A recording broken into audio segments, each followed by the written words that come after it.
Assalamualaikum warahmatullahi wabarakatuh. Perkenalkan, nama saya Hana Kulisa dari kelas 11 2 dengan guru pembimbing Ibu Kabilah Rasi SPD GR Kode. Di sini saya akan menjelaskan materi tentang dampak pembakaran senyawa pada hidrokarbon. Oke, langsung saja kita ke pendahuluannya. Pembakaran senyawa hidrokarbon, terutama dari bahan bakar fosil seperti bensin dan batu bara, memiliki dampak yang cukup signifikan terhadap lingkungan dan kesehatan kita.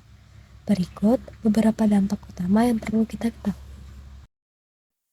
Yang pertama yaitu polusi udara. Polusi udara terbagi lagi menjadi 3. Yang pertama, gas rumah kaca. Pembakaran hidrokarbon menghasilkan gas karbon dioksida atau CO2 yang merupakan gas rumah kaca utama.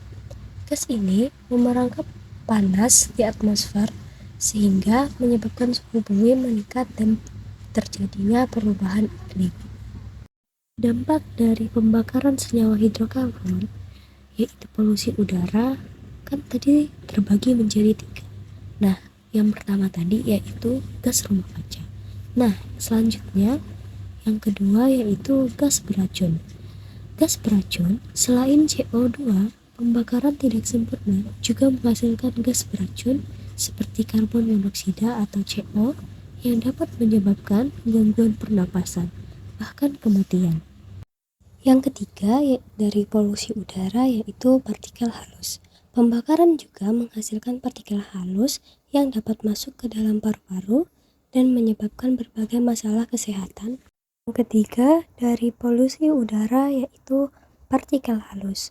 Pembakaran juga menghasilkan partikel halus yang dapat masuk ke dalam paru-paru dan menyebabkan berbagai masalah kesehatan seperti asma, penyakit paru obstruktif kronis atau PPOK, dan kanker paru-paru. Dampak kedua dari pembakaran senyawa hidrokarbon yaitu pemanasan global. Pemanasan global atau peningkatan konsentrasi gas rumah kaca akibat pembakaran hidrokarbon menyebabkan suhu bumi meningkat secara global. Pemanasan global ini memicu berbagai perubahan iklim ekstrim seperti gelombang panas, kekeringan, banjir, dan kenaikan permukaan air laut. Nah, dampak yang ketiga yaitu SMOG atau smog. Kombinasi dari polutan udara seperti nitrogen oksida dan hidrokarbon yang bereaksi dalam sinar matahari membentuk kabut asap atau smog. Smog dapat mengurangi visibilitas, mengganggu pernapasan, dan merusak tanaman. Nah, sekarang kita sudah sampai di dampak pembakaran senyawa hidrokarbon yang terakhir, yaitu hujan asam. Sulfur dioksida atau SO2 dan nitrogen oksida atau NOx yang dihasilkan dari pembakaran bereaksi dengan uap air di atmosfer membentuk asam sulfat dan asam nitrat. Hujan asam ini dapat merusak bangunan, hutan, dan ekosistem perairan. Nah, tadi kan kita sudah selesai membahas dampak dari pembakaran senyawa hidrokarbon.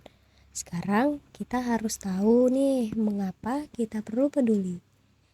Dampak pembakaran hidrokarbon tidak hanya berdampak pada lingkungan, tetapi juga pada kesehatan kita dan generasi mendatang. Oleh karena itu, penting bagi kita untuk mengurangi penggunaan bahan bakar fosil dan beralih ke sumber energi yang lebih bersih dan ramah lingkungan, seperti energi matahari dan angin. Setelah kita mengetahui apa-apa saja dampak dari pembakaran senyawa hidrokarbon, kita juga harus mengetahui apa yang bisa kita lakukan untuk mencegah dampak pembakaran senyawa hidrokarbon itu. Nah, yang pertama yaitu menghemat energi. Contoh dari menghemat energi yaitu matikan lampu saat tidak digunakan, gunakan transportasi umum atau bersepeda, dan pilih peralatan elektronik yang hemat energi. Yang kedua, mendukung energi bersih. Dukung pengembangan sumber energi terbarukan dan penggunaan kendaraan listrik. Yang ketiga, menanam pohon. Pohon membantu menyerap karbon dioksida dari udara. Demikian yang bisa saya sampaikan. dari materi dampak pembakaran senyawa hidrokarbon. Lebih dan kurang saya mohon maaf. Assalamualaikum warahmatullahi wabarakatuh.